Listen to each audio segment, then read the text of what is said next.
Hello everyone, I welcome you on the study channel lights institute of study. तो जैसा कि आप देख पा रहे होंगे व्हाइट बोर्ड पर, हम आज से एक सीरीज स्टार्ट करने वाले हैं सीबीएसई की क्लास 8 की जो मैथमेटिक्स है, square and square root first chapter. हम सारे चैप्टर जो है कंप्लीट करेंगे।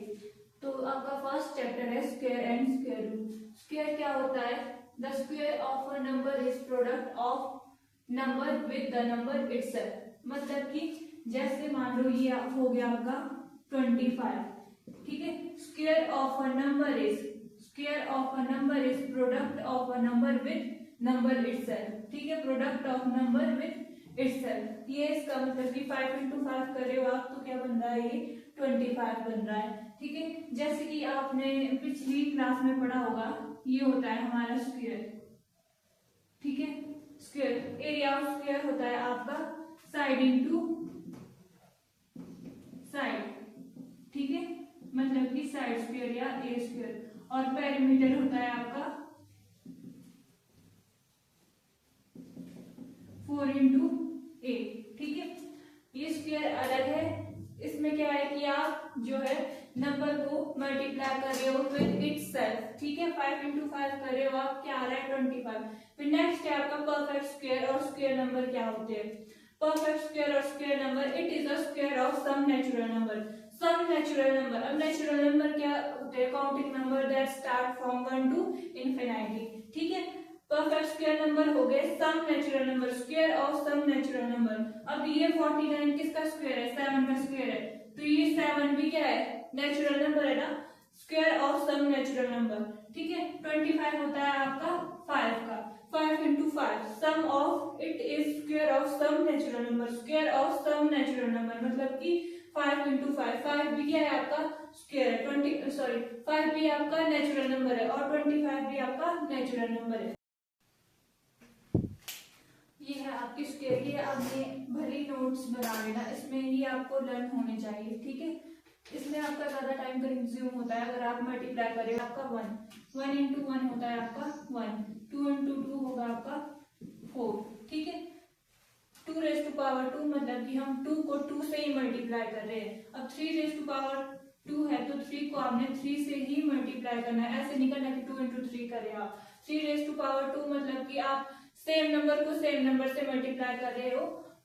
उसके बाद आपका प्रोडक्ट आता है 9, ठीक है। 4 का होता है आपका 4 into 4 16 और 5 का होगा आपका 25। अब 6 raised to power 6 है, मतलब कि आपने 6 into 6 करना है। अब 2 इसकी पावर है तो आपने 2 बार ही मल्टीप्लाई करना है सेम नंबर को। अगर मान लो यहाँ पर 3 raised to power 3 होती है तो आपने 3 को मल्टीप्लाई करना है 3 टाइम, 3 into 3 into 3। ये हम नेक्स्ट चैप्टर में पढ़ेंगे, क्यूब एंड क्यूब रूट, ठीक है। 7 का स्क्वायर होता है 7 into 7 49, ये होगा आपका 36। 6 का स्क्वायर होता है आपका 36। 8 का होगा आपका 64। 9 का होगा 9 into 9 81 और 10 का होगा आपका 100 और 11 का होता है आपका 121 और 12 का होगा आपका 144 और 13 का होगा आपका 169। 13 into 13 किया आपने, क्या आया? 169। 14 का होता है आपका 196। 13 का आपका 13 का याद, जैसे आपको 13 का याद है 169, ठीक है। 14 का आप रख सकते हो 196। इनको इंटरचेंज किया, इनकी पोजीशन को इंटरचेंज किया, क्या है आपके पास? स्क्वायर ऑफ 14, ठीक है। 15 का होता है आपके पास 225, ठीक है। 16 का होता है आपके पास 256। 17 का होता है आपके पास 17 into 17 क्या होता है आपके पास? 289, ठीक है। 18 का होगा आपके पास 324। 19 का होता है 19 into 19 कितना होता है?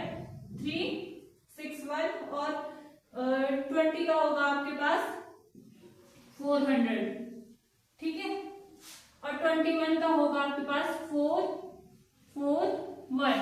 22 का होगा 22 into 22 क्या होता है आपका? 484 और 23 का होगा आपके पास 529 और 24 का होगा आपके पास 576।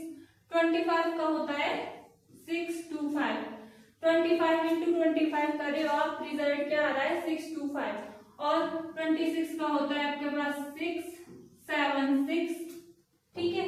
27 का होगा आपके पास 7 2 9, 28 का होता है आपके पास 7 8 8 4, 29 का होगा आपके पास 8 4 1, और 30 का होता है आपके पास 30 इंटू 30, वो होता है आपके पास 900, और 31 का होता है आपके पास 961। जो मैंने ये करवाया आपको, ये आपने नोट डाउन कर लेने हैं नोटबुक पे, और जहां पर आप पढ़ने बैठते हो या वहां पर वॉल पे हमने लगा लेना है। तो आप जैसे आपकी रोज नजर पड़ती जाएगी, आपको इजीली ये चीजें याद होती जाएगी, ठीक है।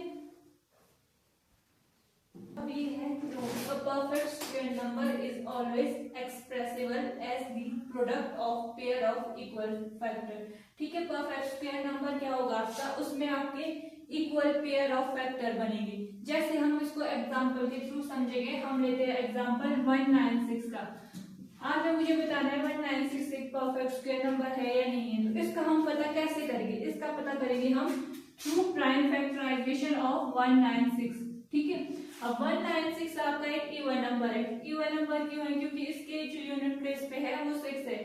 इवन नंबर क्या होते हैं आपके, इवन नंबर यूनिट प्लेस पर आपके क्या होते हैं 0 2 4 6 8। अगर यूनिट प्लेस पर आपके ये डिजिट होते हैं तो वो आपका नंबर इवन नंबर होता है। अब हम इसे 2 से चेक करेंगे, ठीक है। 2 से यहाँ पर आ जाएगा 9, ठीक है। फिर 1 कैरी हो गया, ये आ गया आपका 16, ठीक है। ये बन गया 2 8 जा 16। फिर से इवन नंबर आ गया आपका, फिर से 2 से डिविजिबल होगा। फिर करेंगे हम 2 4 जा 8, ठीक है। एक कैरी बच गया, ये आपका आ गया 18, और ये बन गया 49। आपका ऑड नंबर है क्योंकि इसकी यूनिट प्लेस पर क्या है 9 है। ऑड नंबर क्या होते हैं आपके, जिसकी यूनिट प्लेस पर 1 3 5 7 9 हो, ठीक है। अगर यूनिट प्लेस पर ये डिजिट होते हैं तो वो आपका नंबर क्या होता है, वो आपका नंबर होता है ऑड नंबर, ठीक है। फिर जो है ये 3 से चेक करेंगे आप। 3 से चेक कैसे करते हैं आप, जो ये नंबर है 49, ठीक है। सम ऑफ डिजिट करेंगे हम। Sum of digit should be divisible या मल्टीपल ऑफ 3, ठीक है। 49 का हमने एडिशन किया, ये आपके पास आ गया 13 क्या 3 के टेबल में आता है, 3 से डिविजिबल नहीं है तो ये 3 से डिविजिबल नहीं होगा। 4 से देखिए आप, 4 से जो है अगर 2 से डिविजिबल नहीं है तो 4 से भी नहीं है। 5 से डिविजिबिलिटी रूल क्या होता है आपका, वो होता है कि हम इसके बाद चलो डिविजिबिलिटी रूल समझेंगे, ठीक है। 5 का डिविजिबिलिटी रूल होता है अगर यूनिट प्लेस पर आपके 0 और 5 हो, ठीक है। यूनिट प्लेस पर 0 और 5 हो तो वो होता है आपका 5 से डिविजिबल। तो ये 5 से भी नहीं है डिविजिबल, 6 से भी नहीं होगा क्योंकि ना ये 2 से डिविजिबल है ना 3 से। फिर क्या है, ये 7 से डिविजिबल होगा, ठीक है। अब 196 के फैक्टर क्या हो गया आपके 2 इंटू 2 इंटू 7 इंटू 7, ठीक है। जैसा कि आप देख पा रहे होगे, a perfect square number is always expressible as the product of pair of equal factor। pair of equal factor नजर आ रहे हैं ना आपको, तो ये क्या हो गया 196 आपका एक परफेक्ट स्क्वायर नंबर हो गया। परफेक्ट स्क्वायर नंबर में याद रखना है कि इक्वल नंबर ऑफ फैक्टर बनेंगे, पेयर ऑफ इक्वल फैक्टर बनेंगे, ठीक है। अगर मान लो यहाँ आपका 3 होता, ठीक है, 3 होता, इसका पेयर बन रहा है, 7 का पेयर बन रहा है, पर 3 का पेयर नहीं बन रहा, तो ये एक आपका परफेक्ट स्क्वायर नंबर नहीं होगा, ठीक है। फर्स्ट प्रॉपर्टी है आपकी a number ending in unit place 2 3 7 और 8 it never be perfect square, ठीक है।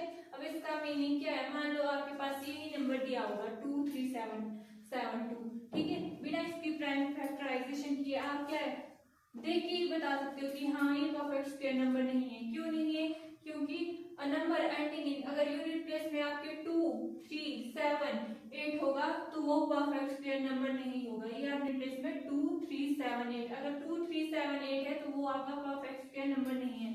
फिर नेक्स्ट एग्जांपल है, यहाँ पर क्या है 3 आपका यूनिट प्लेस पे है तो ये भी एक परफेक्ट स्क्वायर नंबर नहीं है। और नेक्स्ट में क्या है 7 आपका यूनिट प्लेस पे है, ठीक है, यहाँ पर 7 भी बताया गया है तो ये भी आपका परफेक्ट स्क्वायर नंबर नहीं है।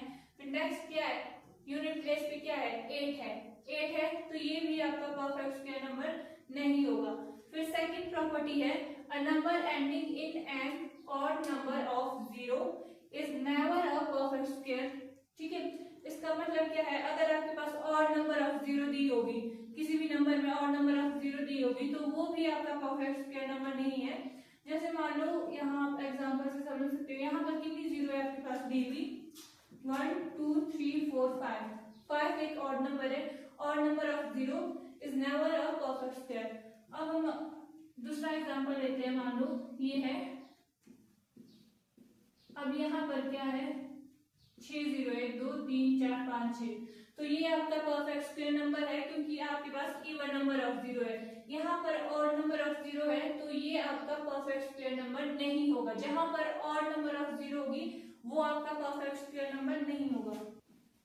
थर्ड है आपकी if a number when divided by 3 leaves a reminder 2 then it is not a perfect square number. ठीक है, अगर आप 3 से डिवाइड करोगे किसी भी नंबर, मान लो ये नंबर है, ठीक है, 3 से डिवाइड करोगे आप, ये आ गया यहाँ पर 5, ये बन गया यहाँ पर 15, फिर रिमाइंडर आ गया 2, फिर 0, ये आ गया यहाँ पर 6 18। ठीक है, रिमाइंडर कितना बच गया आपके पास 2। अगर आप किसी भी नंबर को 3 से डिवाइड कर रहे हो और आपका डिवाइड करने के बाद रिमाइंडर आपका 2 बच रहा है तो वो भी आपका परफेक्ट स्क्वायर नंबर नहीं होगा। थर्ड प्रॉपर्टी आपकी यही कह रही है, अगर आप 3 से किसी भी नंबर को डिवाइड कर रहे हो और आपका रिमाइंडर क्या है 2 बच रहा है तो वो आपका परफेक्ट स्क्वायर नंबर नहीं होगा।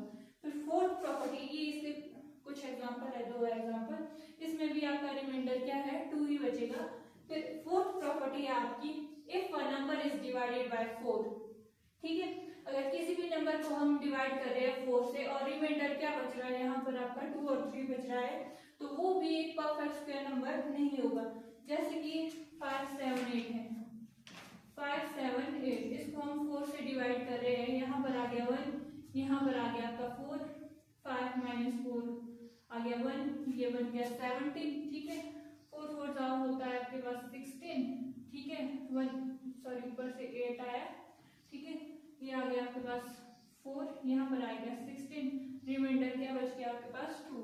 जब आप डिवाइड कर रहे हो किसी भी नंबर को 4 से और आपका रिमाइंडर क्या 2 बच रहा है तो वो भी आपका परफेक्ट स्क्वायर नंबर नहीं है। नेक्स्ट फिफ्थ प्रॉपर्टी है हमारी the square of an even number is always even. ठीक है, अगर आप इवन नंबर का स्क्वायर करोगे क्या आता है, वो इवन आता है। जैसे कि एग्जांपल में आप देख पा रहे होगे 12 का स्क्वायर होता है हमारा 144 और 14 का होता है 196। ठीक है, square of an even number is always even. Even किससे होता है डिसाइड, अगर आपकी यूनिट प्लेस पर 0 2 4 6 8 हो। ठीक है, फिर नेक्स्ट प्रॉपर्टी आपकी the square of odd number is always odd. जैसा कि हमने इसमें फिफ्थ प्रॉपर्टी में पढ़ा, square of even number even होता है तो वैसे ही स्क्वायर ऑफ ऑड नंबर क्या होगा आपका ऑड होगा। 17 आपका एक ऑड नंबर है, 17 का स्क्वायर करोगे आप क्या आएगा 289 और 19 का करोगे आप क्या आता है 361। ठीक है, स्क्वायर। नेक्स्ट प्रॉपर्टी है आपकी for every natural number n we have n + 1 whole square is equal to sorry minus n square is equal to n + 1 इसको हम एग्जांपल के थ्रू समझेंगे। ये होता है हमारा, ये होते हैं कॉन्जिक्यूटिव नंबर। मान लो n की वैल्यू क्या है आपके पास 20, अब n + 1 करूंगी मैं तो ये आ जाएगा 21। ठीक है, ये होते हैं आपके कॉन्जिक्यूटिव नंबर। अगर यहाँ पर n + 2 करती हूँ मैं, ये बन जाएगा 20 + 2 इज इक्वल टू 22। अब ये रिजल्ट जब हमने ये किया तो ये रिजल्ट ये कैसे आया मैं बताती हूँ आपको। आपने ये वाला फॉर्मूला पढ़ा होगा a² - b², ये होता है आपका a + b × a - b। ठीक है, मान लो a की वैल्यू है आपकी 20 और b की वैल्यू है आपकी 21। ठीक है, तो ये हो जाएगा आपका 20 + 21, b की वैल्यू क्योंकि 21 है। ठीक है, इनटू 20 - 21। ठीक है, ये इनको हम ऐड करेंगे, ये आएगा आपके पास 41 × 1। ठीक है, 41 वही आ गया आपके पास ये n + 1। n + 1 क्या है आपके पास 21। ठीक है, और n की वैल्यू है हमने ली हुई यहाँ पर 20, ये आ गया आपके पास 41। आगे हम जब वर्कशीट के क्वेश्चन करेंगे तो उसमें ये जो है ये फॉर्मूला ये बहुत यूजफुल होगा। हम डायरेक्ट ही करेंगे, ऐसा कुछ दिया होगा आपके पास ना, फिर हम डायरेक्ट ये ही लगाएंगे n+1 ठीक है। n+1 प्लस n कहाँ से आया, ये यहाँ से आया a² माइनस b² जो होता है a plus B into a minus B. मैंने वैल्यू पुट करके एग्जाम्पल के थ्रू भी आपको समझा दिया कि ये ऐसे रिजल्ट इसका क्यों आया। नेक्स्ट प्रॉपर्टी आपकी पाइथागोरियन ट्रिपलेट, ये भी आपके वर्कशीट में यूज होगी, वर्कशीट 1 या 2 में, ठीक है। For every natural number m is greater than 1 we have 2m m² minus 1 m² plus 1 as Pythagorean triplet. अब पाइथागोरियन ट्रिपलेट ये होती है आपकी यूज, जैसे ये होगी आपकी राइट एंगल ट्रायंगल, ठीक है। इसमें एक वन एंगल क्या होता है आपका 90 डिग्री का होता है, ये होता है आपका बेस, ठीक है। ये होता है आपका परपेंडिकुलर, ये होता है हाइपोटेन्यूज, ठीक है। अब जो है इसमें पाइथागोरियन थ्योरम क्या होती है आपकी, वो होती है h², मतलब कि ये वाली side is equal to b² plus p², ठीक है। हम एग्जांपल के थ्रू समझेंगे, जैसे 2m की वैल्यू क्या है 14 डिग्री, तो m की क्या आएगी आपके पास 14/2 विच इज 7, ठीक है। अब नेक्स्ट है m² माइनस 1 की वैल्यू निकालनी है हमने, m² माइनस 1, ठीक है। m की वैल्यू क्या है हमारे पास 7 m की जगह हम क्या पुट करेंगे 7, ठीक है। 7 रेज़ टू पावर 2 होता है आपका 49 माइनस 1, ये आ गई आपके पास वैल्यू 48, ठीक है। फिर नेक्स्ट है यहाँ पर find every natural number m is greater than, we have 2m m² minus 1 m² plus 1 as Pythagorean triplet. ये किस केस में यूज होगा, जब आपने पाइथागोरियन ट्रिपलेट निकालनी है। m आप ऐसे निकालेंगे, ठीक है। फिर m² माइनस 1 m की जगह आपने वैल्यू पुट की, जो आपके पास m की वैल्यू आई, क्या वैल्यू आई 7, ठीक है। m की जगह पुट की 7² माइनस 1, 7 का स्क्वायर होता है आपका 49 माइनस 1 आ गया 48। फिर हम लिखेंगे यहाँ पर m² प्लस 1, m की क्या वैल्यू है 7, ठीक है। ये आ गई 49 प्लस 1 50, तो क्या आ गई आपकी पाइथागोरियन ट्रिपलेट, क्या बन गई आपकी 14, 48, 50। ये आपकी वर्कशीट 1 में यूज होगा। आपके पास बोला होगा कि फाइंड आउट करें कि क्या ये पाइथागोरियन ट्रिपलेट बना रही है या नहीं बना रही। तो आज की इस वीडियो में हमने समझा square and there square root and property of perfect square. जो मैंने प्रीवियस स्लाइड में आपको बताया था स्क्वायर के बारे में, स्क्वायर वो आपने वैल्यू सारी याद कर लेनी है, 30 तक तो एटलीस्ट आपने सारी वैल्यू याद कर लेनी है।